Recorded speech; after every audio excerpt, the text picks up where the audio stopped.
Picasso's dichotomy. You know, what is Picasso's dichotomy? You guys may have heard this, but basically it's you shouldn't supplement more than half of your time that you hate just for something that you like. So, give you an example, right? Working a job. You shouldn't work 5 days a week just to supplement so that you can enjoy those 2 days. That is Pavlov's dichotomy. Now, obviously, there's a lot more to this statement. You can't just say, you know, quit your job if you don't like it. That's not relevant. But I just want to talk about this. Again, if you're new to my channel, I'm just trying to document every single day, just talking about stuff, talking about aspects that I learn on my way to success and financial freedom. So, Picasso's dichotomy. Excuse me, I'm a little sick right now. So, Picasso's dichotomy and the paradox of working hard to the point where you enjoy it. So, one of my mentors, he talks a lot about this, but a main thing here, and something that I experienced today that I want to share. So, just like everyone, right, this is a common belief. We learn or we visualize success as like sitting on the beach with no worries, drink in your hands, where you can do whatever the heck you want. Now, that is pretty good. I've experienced it before. I've been fortunate enough to experience that. It is pretty good. But how do you get there? And that's the thing that I want to talk about, right? Picasso's dichotomy. For most people, right, if you're watching this, most likely you live in a first world country. If you don't, you know, you may have experienced this or not. But it's getting there in the first place that probably entails something of discomfort, right? Something that you don't like. Now, one thing that my mentor referenced, and I'm going to give an example here as well, but stuff like paid vacation. So I live in Canada. I get extremely generous time with my vacation. I'm extremely fortunate with that. But I get around 4 weeks a year. So I get around a month a year. Now, that is on like the top end, especially me being 19. Very fortunate that I have that much. Now, in Europe, they have a lot more paid vacation than Canada and the US. Some companies go up to 2 months, right? In Scandinavia, their social net, their social safety net, I forget exactly what it's called, but they can get up to 2 months. Now, that is awesome if you look at it, again, from that standpoint of you're just going to work your whole life, right? You're not potentially going to like it. Then you're going to get 2 months, which is a sixth of the year, off to do that, right? Now, at the end of the day, it's not my place to say if that's good or not. It's not my place to say that that's a good way to live or not. But wouldn't it make more sense for you to do something, for you to stick to something, to stick to an idea, to stick to a concept that you hold so dearly to yourself, that you have so much passion in, that every single day you wake up with a spring in your step? That's another thing my mentor said. If you're not waking up with a spring in your step every morning, you're not on your way to living the good life. Health, wealth, love, and happiness. Now today, as an example I wanted to give, my daily workflow went like this. I woke up at 8:30. I ate something. I hopped on my computer. As you know, if you guys don't know me, building an AI agency, up to $1 million.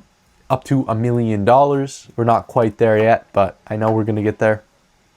So woke up at 8:30, ate, came on my computer, worked, created some YouTube videos. I just got to record them. After that, hopped on with my business partner, Expert Secrets. We read all of this book today. If you guys don't know what this is, Expert Secrets, incredible book about, you know, just like positioning yourself as I'm doing right now. There's a framework of storytelling that I'm going to study more. I'm trying to implement it in this video, but I'm not doing a very good job. But it's like 350 pages. Absolute crazy value in this. But I read this for like 4 hours. Ideally, I shouldn't be reading that long. I should be reading books like with the idea in mind of being a gold digger, right? Pareto principle. 20% of your inputs give you 80% of your outputs. 20% of that book gives 80% of the value. I should be reading faster, but I really wanted to read that thoroughly, as well as .com secrets Gonna read this next weekend, my boy and I. But that's what I did. So got up at 9, or got up at 8:30, worked from 9 to 12, right? Hopped on with my boy, read that until like 5:30. After that, did some chores, came back here, did a quarterly review, right, of my work. After that, made some videos, made some YouTube videos, texted my editors, and am going to go to bed. From a average person standpoint, and I'm not saying average in a condescending way, I'm just saying most people. From an average person's standpoint, my day today could have been extremely boring. One thing too, the music I listened to was all classical music. I did not listen to any modern music. And truly, I would rather listen to modern music. And I think I'm going to make a video on this and why I'm doing this and the effect it's having on me. But listen to classical music all day. Otherwise, I just read, right? Read for 5 hours. From an average standpoint, that is boring. That is extremely boring.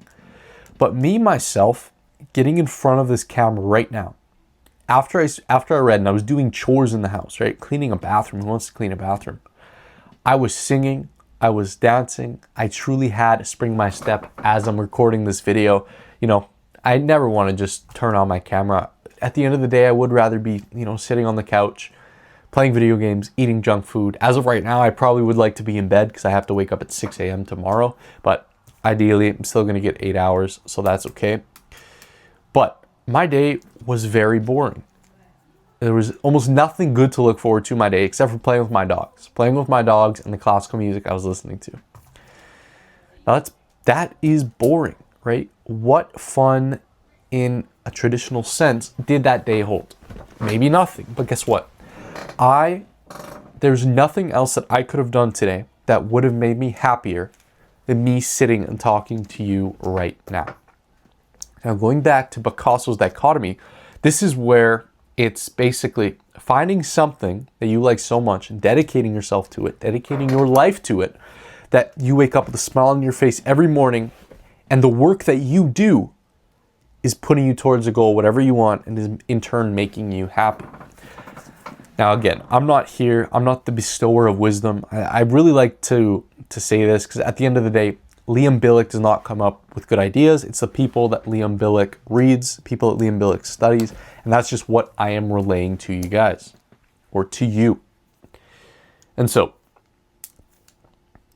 for you, right, a lesson for you to take out of this from Pablo Picasso, right? Very great thinker. Everyone knows his name. He's obviously doing something right. You yourself, find something, find a cause, find a goal that you want so bad that you become obsessed with it to the point where every single action, every single step in that right direction brings you happiness. Jordan Peterson, 12 Rules for Life. He talks about this. I believe, I'm not going to be able to find the quote in this video, but I believe he said, for everlasting happiness, or for happiness in your life, find something that you like, find something that truly means something to you, and become grossly obsessed with it, right? And then just try to achieve it. Now, for me and my experience, that has made me the happiest I've ever been. There's not a day where I don't wake up with a spring in my step. Even though I'm working a job right now, 45 to 60 hours a week, I'm still utilizing that to the point where it's bringing me closer to my goal. Jordan Peterson says this, right? Very, very great thinker. I live in the middle of nowhere. He was born like 2 hours from me. That's why I like him so much. There's nothing good ever comes around where I am except for Jordan Peterson. And so you yourself find something that you like so much, that you are obsessed with, and move towards that goal every single day. And you won't have to live your life waiting for the weekend. You won't have to live your life waiting for that vacation. You won't have to live your life waiting for the good times to come at the expense of bad days. So in closing, it's the happiest I have ever been.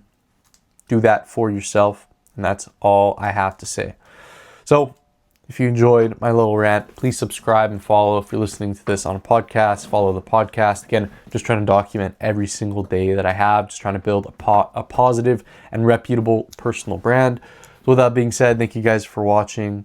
I hope to see you in the next video, and above all, stay wise.